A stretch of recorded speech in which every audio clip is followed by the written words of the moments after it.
So I've been thinking about the recent happenings in Kenya, and I was trying to see, what can I learn from this? What is God speaking to the church about this particular event?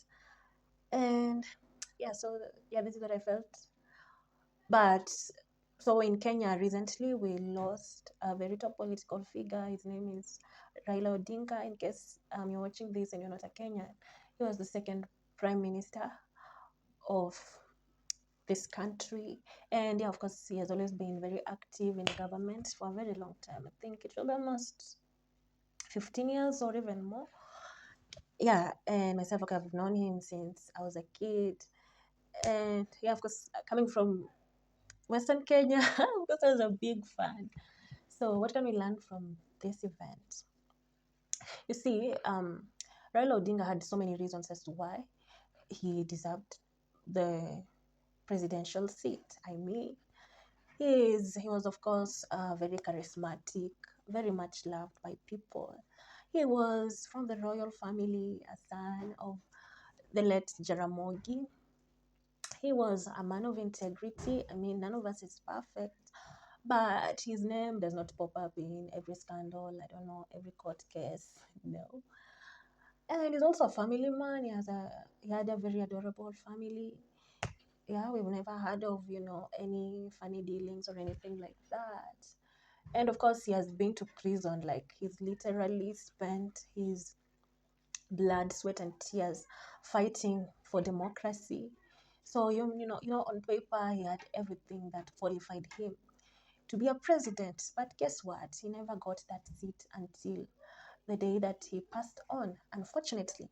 And interestingly, when you're in the prophetic, you know that numbers have meanings. And the number 15 is actually the number of rest. So we can say that until he got into rest, that is when he earned the presidential badge, something that he looked for almost his entire life. So, believers, what can we learn from this? Many of us, when we come to God and we're trusting Him for a breakthrough, we think we deserve, God's blessings because of the good stuff that we have. Because we think, okay, I have prayed, I have fasted, I'm a good person, I go to church, I give, I help the needy. Therefore, I deserve one blessing or another. But guess what? God is waiting for you to enter rest. And that means that you stop trying to earn your salvation, you stop trying to peg your faith on your own doings, and rather you learn to rest on the finished work of Jesus Christ. You stop coming to God thinking that, hey, I'm good, but now that is based on your own standard, like, or let me just call it self-righteousness. That is what we need to give up on, because in and of ourselves, I want to tell you, even the best human being, still you have that sinful nature. So none of us can achieve the level of perfection that Jesus has. None of us in and of ourselves is able to meet God's standard on our own. None of us. And please do not wait for God to to rescue you from, what do I say, from your own pride. I pray that you realize sooner or later that in and of yourself you cannot achieve anything good, and you need Jesus. And it is only in His name that you can get anything good from God. Okay? So I pray for you that God will open your eyes to realize this soon. Yes. That. So let me summarize this.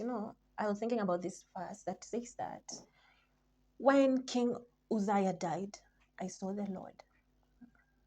Basically, you need to die to yourself before you can see the glory of God. And what does this mean?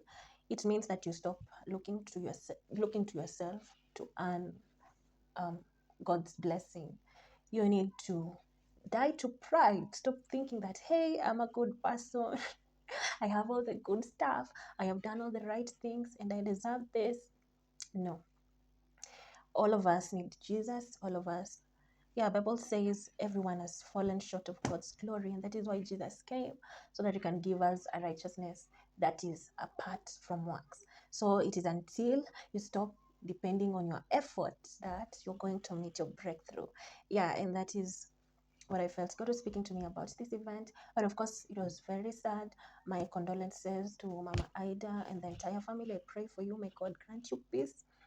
May God grant you comfort. And of course, all his supporters and the entire country, I pray for you. May God comfort you in the mighty name of Jesus Christ. So I'm not going to end this video before I tell you of the day that I met him. So yes, I have met him in person. It was in a book launch. It was happening in the University of Nairobi. And yeah, I happened to be an usher, and guess what? We met at the VIP entrance, and yes, we shook hands. I have the pictures, and it was the happiest day of my entire student life. So I'm so grateful to God that I happened to meet him, in this lifetime. Yeah, so we can stop here on this happy ending. Thanks so much for watching, and see you in the next video. Please subscribe and share with a friend. Thanks a lot.